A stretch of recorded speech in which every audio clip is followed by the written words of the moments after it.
Nearly ready for takeoff, a master plan to transform a North County airport into a major travel hub. The debate over pushing the envelope on expansion and balancing the need for some peace and quiet. They're part of our lives and they're not to be feared. Coming soon to a home near you, robots doing all the dirty work and the humans excited by an economic future led by robotics.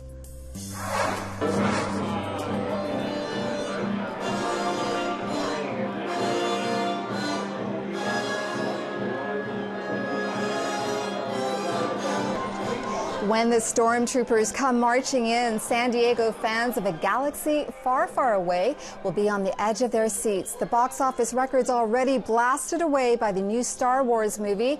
KPBS Evening Edition starts right now.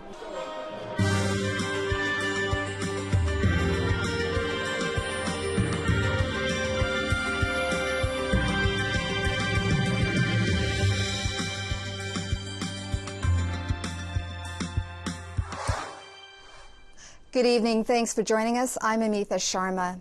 Following up on the legal debate over video from a deadly officer-involved shooting in San Diego, today a federal judge ruled the family of the victim may release the video to the public. Officers shot and killed a mentally disturbed man in the Midway district in April. The video footage in question came from a security camera from a nearby business. It was confiscated by police as part of the investigation. KPBS News and a coalition of media organizations went to court trying to lift the protective order on the video. The judge also delayed action on today's decision for a week to allow for appeals. San Diego was included in a terrorist threat that ended up closing down the entire public school system in Los Angeles yesterday. The threat was later deemed to be a hoax. Though there was no mention of attacking San Diego schools, the email did say the terrorist would bring the guns to the streets of San Diego, Bakersfield, and San Bernardino. A spokesman for San Diego Mayor Kevin Faulconer said San Diego police did not believe the message posed a credible threat, but says they showed an abundance of caution by providing extra patrols at local schools.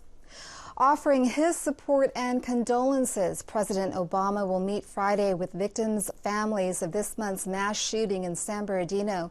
The attack left 14 people dead and wounded 21 others. The White House says the stop in Southern California was added to a previously scheduled trip to Hawaii for Christmas vacation. Federal authorities say a husband-wife duo carried out the shooting after they self-radicalized. The expected happened today. The Federal Reserve hiked interest rates 0.25% after 7 years of record lows. Rates on car and mortgage loans are not expected to rise much, but rates on credit cards and home equity credit lines will go up. Investor reaction to the Fed announcement was tepid. Stocks moved up slightly. The Fed is indicating more interest rate increases are in store as the economy gains steam. Ready for takeoff in Carlsbad, San Diego County supervisors voted unanimously today to approve a new 20-year master plan for McClellan Palomar Airport. KPBS North County Bureau reporter Allison St. John explains how the plan may transform the site into a major hub for corporate jets. McClellan Palomar Airport's runway is short, just under 5,000 feet. And that's the limiting factor that's preventing a commercial airline from using it to provide service for North County residents. Plenty of planes take off and land, but they're private corporate jets. 70 of the 300 aircraft that live at the airport are corporate jets. The supervisors have approved a new master plan for the next 20 years that starts out with a $100 million to make it safer for jets with bigger wingspans. The next step would be another $100 million to lengthen the airstrip by 800 feet. But Supervisor Bill Horn would like to push the envelope and study a 900-foot expansion. You have a huge commercial operations going here with a lot of corporate jets coming in and out of there. This is the driver, this is the impetus for us lengthening the runway and doing all these safety issues there. It's no longer a little small airport that you get to fly in and out of with your Cessna. Horn wants the small private planes like Cessnas to move to Fallbrook. North County's business community is keen to see the runway lengthened. Your vote today to move forward with the program EIR will take us one step closer to getting new regional jets to operate at maximum capabilities and allow our residents and business travelers to reach all major domestic destinations and abroad. But residents of neighboring Vista are upset because the studies have focused on the noise levels of aircraft taking off from Palomar, and they are experiencing bigger, noisier aircraft approaching to land. On behalf of the beleaguered residents of South Vista, I implore you to include consideration of the noise impacts of aircraft approaches to Palomar in the master plan. We are suffering now. The new master plan starts out with changes to make it safer for bigger corporate jets to land.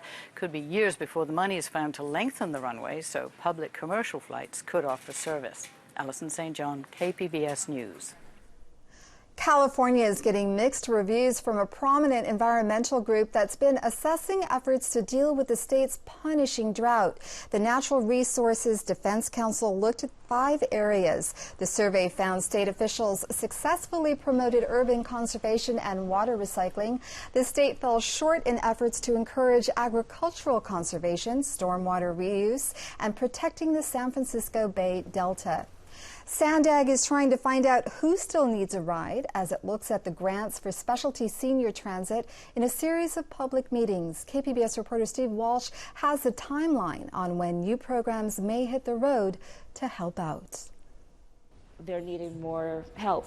Natalie Ford has seen an increasing number of La Mesa seniors who need a lift to the doctor or help putting away groceries since her community began offering rides in 2009. And I think that the elderly population, especially in East San Diego County, is growing every day. A lot of the baby boomers are retiring and just are unable to drive. Ford works for one of a collection of groups who receive state and federal funds through Sandag to provide seniors extra help getting around beyond the normal bus and paratransit. The regional planning group is now asking for public input on a new draft plan, starting with a meeting Wednesday at the Chula Vista Library. I think some of the biggest gaps we're hearing about is a lot of these programs rely on volunteer drivers, and so they're trying to recruit volunteer drivers to help out. A draft plan is scheduled to be released in April. If all goes well, they'll be soliciting for new projects like Rides for Neighbors beginning in September.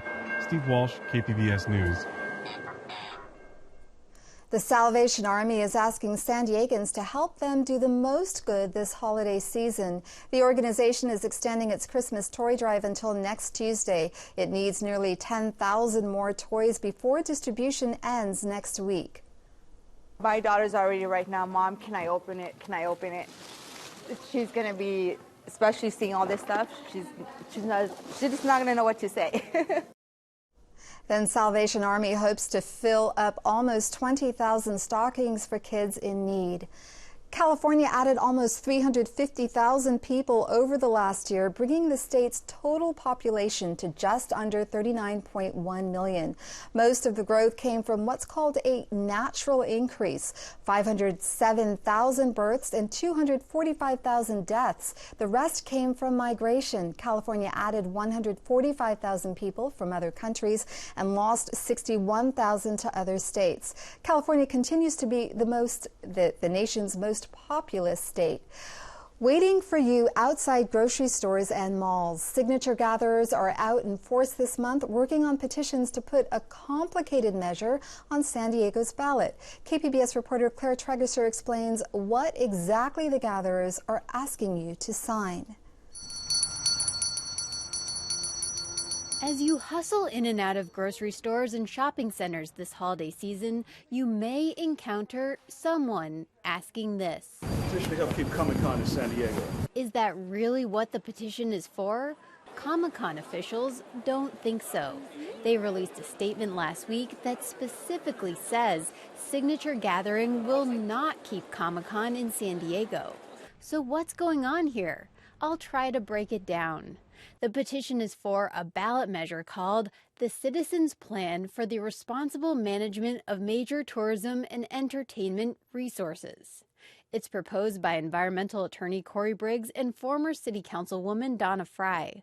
Fry explained on KPBS Midday Edition that it will raise hotel room taxes by 5% and eliminate the tourism marketing district, which collects a 2% charge on hotel room rates. It also preserves our natural resources by protecting the public's access to San Diego Bay, because what it does is it relocates the proposed convention center expansion away from the waterfront. That's where Comic-Con's objection comes from. The group's statement says it prefers the convention center expansion be connected to the existing structure, not in a separate location. But Citizens Plan spokesman Jeff Powers says it's still accurate to say the petition will save Comic-Con. If the contiguous expansion of the convention center is illegal, which we think it is, you're going to need an annexed convention center, which means you're going to need more space. Now, if Comic-Con is saying they don't need more space, that's another issue. But if they are saying they need more space, then you can annex the convention center off the water and provide them the added space that they need. Some signature gatherers use the pitch that the measure would help keep the San Diego Chargers. Fry explained why on Midday Edition. And it allows either a downtown or Mission Valley Charger Stadium location, but it does not commit any public funding. But how is a signature gatherer supposed to spit out all of the things the initiative would do in 10 seconds as a shopper passes by? Instead, Powers suggests they say something like this. This is a fantastic opportunity to cure a lot of the misdeeds, if you will, and some would say illegal activities of the TMD. That's the Tourism Marketing District, which the signature gatherer would probably then have to explain. I did meet one signature gatherer outside a Target who didn't mention Comic-Con or the Chargers. Instead, he read straight from the initiative itself. And it's really pretty straightforward. It's the tourist occupancy tax increase is what they should call it. All right, well, thank you so much. I appreciate it. Powers says he's not concerned people will be too confused to sign the petition or vote for the initiative if it gets to the ballot. We don't believe it's too complex, and the signature numbers are showing that. People understand what it's about and are willing to sign. They'll need at least 66,000 valid signatures to qualify for the ballot, either in June or November. Claire Tregesser, KPBS News. KPBS video journalist Nick McVicker helped produce that story. GOP candidates put on the boxing gloves for the foreign policy debate in Las Vegas. Kelly Daschle from the Associated Press tells us why this debate is so critical heading into the new year. Tuesday's fifth Republican debate was the last chance for the candidates to face off before the end of the year, and they came ready for a brawl. Donald Trump, still center stage literally and figuratively, forced to defend his provocative call for banning Muslims from the United States and for going after the family members of Islamic State militants. We are not talking about isolation. We're talking about security. We're not talking about religion. We're talking about security. Our country is out of control. That prompted swift attacks from his rivals. So when you ask yourself, whoever you are that think you're going to support Donald Trump, think, do you believe in the Constitution? Are you going to change the Constitution? Jeb Bush, struggling to gain traction, swung at the frontrunner over his qualifications for the White House. Donald, is great at the one-liners, but he's a chaos candidate, and he'd be a chaos president. Setting up a battle between the two candidates that spanned the entire debate. Jeb doesn't really believe I'm unhinged. He said that very simply because he has failed in this campaign. It's been a total disaster. Nobody cares. You're never going to be president of the United States by insulting your way to the presidency. Let's see, I'm at 42 and you're at 3, so far I'm doing better. Doesn't matter. Senators Ted Cruz and Marco Rubio, both rising in the polls, avoided directly attacking Trump, instead saving their fire for each other on issues from immigration to government surveillance to defense spending. He has also supported, by the way, a budget that is called the containment budget. And it is a budget that would radically reduce the amount of money we spend on our military. You can't carpet bomb ISIS if you don't have planes and bombs to attack them with. One of the problems with Marco's foreign policy is he has far too often supported Hillary Clinton and Barack Obama, undermining governments in the Middle East that have helped radical Islamic terrorists. New Jersey Governor Chris Christie looking for that much-needed breakout moment, leveling his sharpest attacks against President Barack Obama. And yes, we would shoot down the planes of Russian pilots if, in fact, they were stupid enough to think that this president was the same feckless weakling that the president we have in the Oval Office is right now. For all the insults and wrangling, a rare moment of making nice. Maniac, one But heartbeat I've away gotten from to the know him over the last 3 or 4 days. He has a wonderful temperament. He's just fine. Don't worry about it. Okay. This final debate of 2015 could be critical in shaping the contest heading into the new year and into the last 7 weeks before Iowa's first in the nation caucuses. Kelly Daschle, Associated Press.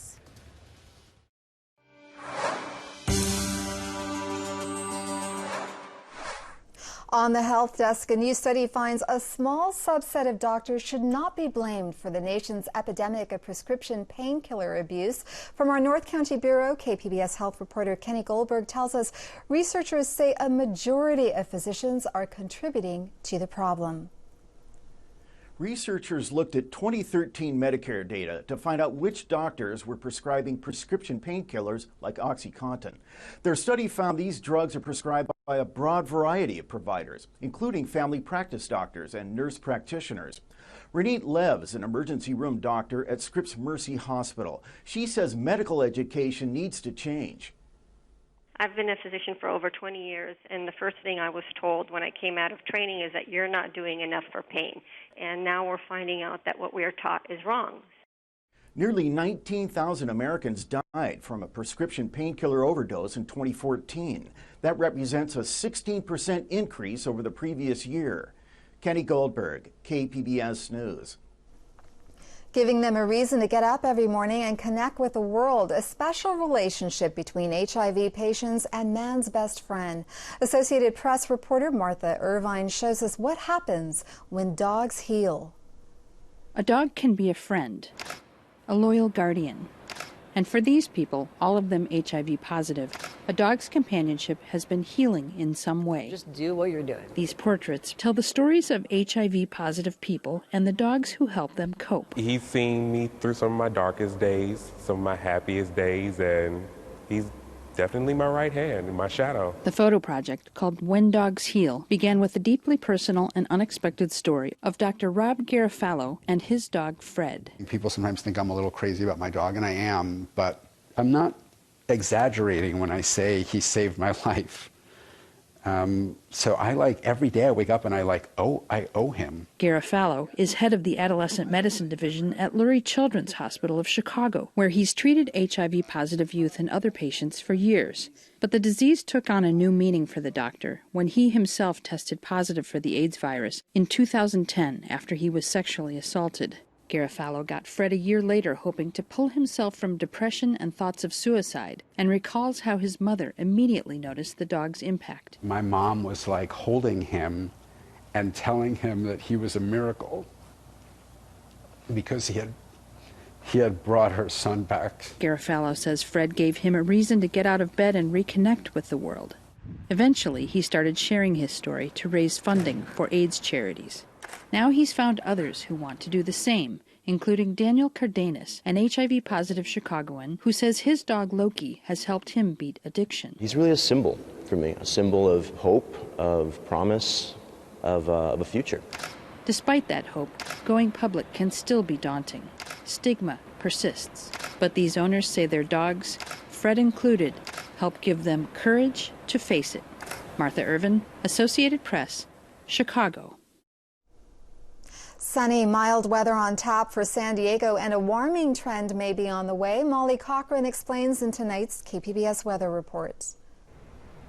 Dry conditions expected to last as we head into the later half of the week and the upcoming weekend across Southern California. Now, we can see some clouds and some showers getting into the northern half of the state. A stormy pattern going to be pushing back into the Pac Northwest.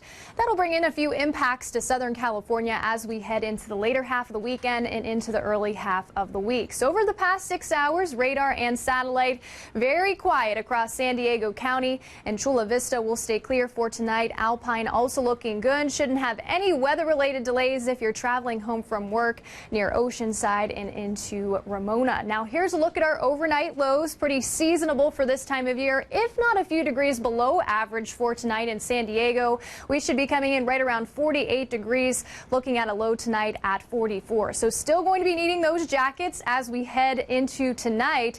Oceanside below the freezing mark once again, so add in that extra layer. We will have those clear conditions. Now, we don't have any advisories in effect for San Diego County tonight, so that's definitely some good news, but it still is going to be on the chilly side. And factoring in some of those mountain winds being pretty breezy, our AccuWeather Real Feel is going to be coming in a little bit cooler. And again, Mount Laguna looks to take the cool spot for tonight with temperatures in the teens. Now, the good news is if we can see a bright side, temperatures are going to be back on the rise. So here's a look at our 6 a.m.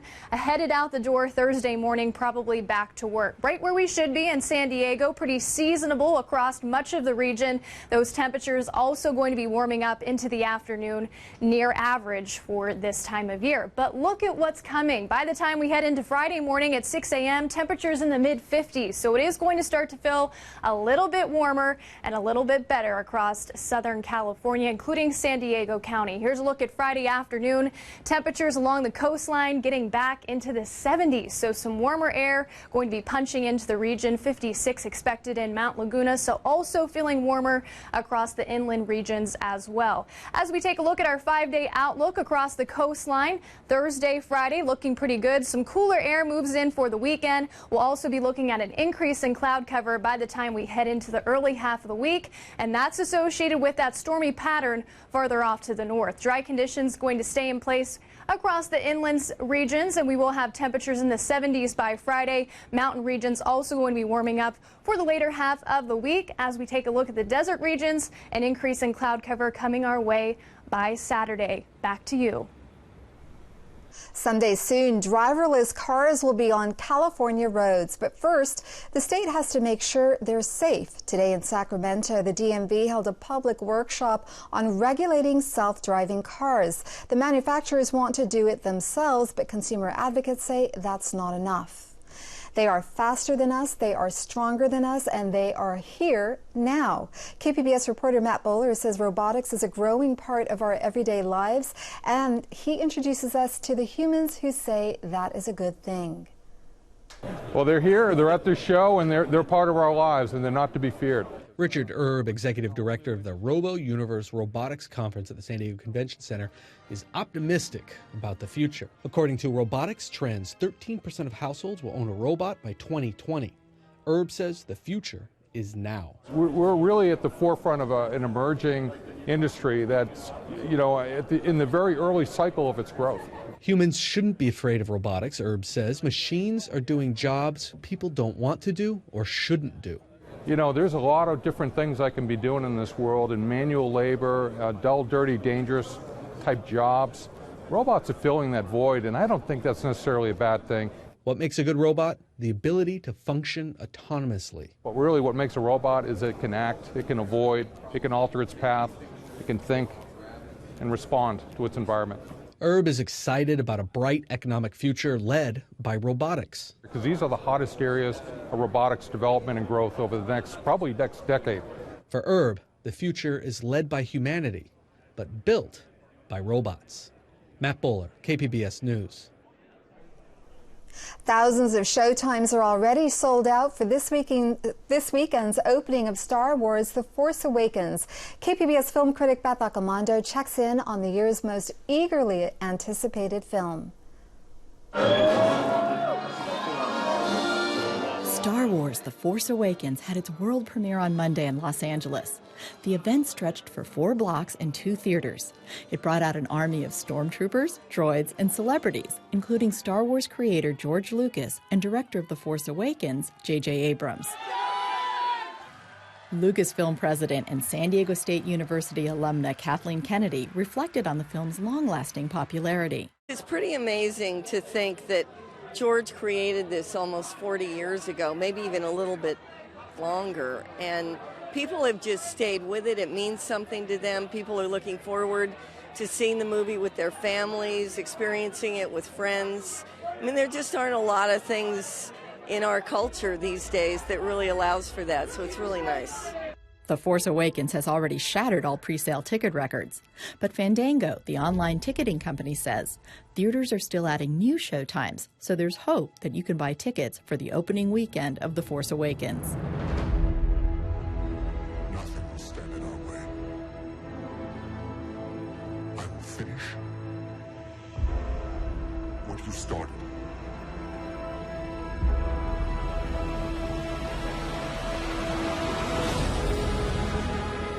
There might not be such an imperial red carpet display in San Diego when the film opens. But fan groups like the San Diego Star Wars Society will be out in force tonight and all day tomorrow at the Cinépolis in Vista.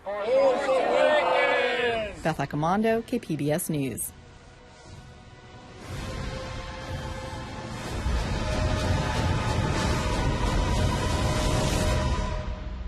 Here's a look at what we're working on for tomorrow in the KPBS newsroom on Morning Edition, A Day Without a Bag. The San Diego communities who are pushing customers to find alternatives. And on Midday Edition, they may be breaking the law. The nation's top research institutions, including hospitals in San Diego, are failing to report clinical trial results. And one of the biggest offenders, again, may be in San Diego. That's tomorrow on KPBS Radio. You can find tonight's stories on our website, kpbs.org/evening edition. Thank you for joining us. Have a great evening.